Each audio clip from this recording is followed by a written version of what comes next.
Hey there guys, back over working on the Prelude again. And so this is what I got all set up right now just to show you guys. So I did get it fully plumbed.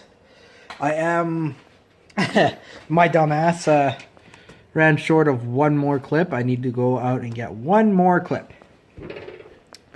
So this is basically what I did here. So I got a 90-degree pipe and a 90-degree fitting, and just ran it like that. Worked great. Everything fits now, and it does clear the hood. So all the plumbing is done. I got to throw the oil filter on, and then I can drop the car. I am not dealing with the oil return line. I don't have the tools to crimp the fittings onto the hose here, but Joe does, so I'm gonna get Joe to do all that goodness for me.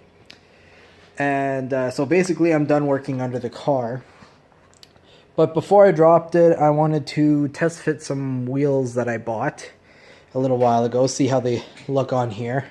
I'll show you guys in a second here, but yeah, so all the piping is done. I just got to put the oil filter on, done under the car, and then I got to put the all the accessories back on, so like the alternator and the power steering.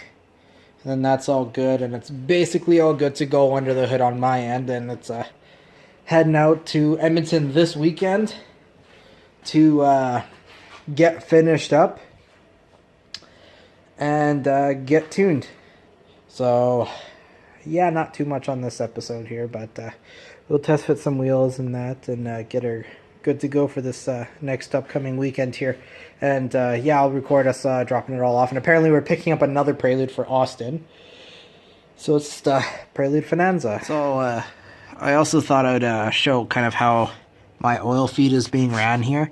So as you can see, there's my braided oil line running up through there, and then there's the sandwich adapter and my oil filter. So that's basically how the oil feed goes on. It goes right over top of your original oil filter location, or on these 8 series over top of the oil cooler there. That's where the oil filter from here normally goes onto this cooler right here. So the sandwich adapter literally goes in between. And then there's like 4 accessory ports here. It comes with the bolts to block them off, so you just block the 3 off and use the one that you need. So yeah, I just thought I would show you guys that, since I didn't show you anything on the oil feeding system.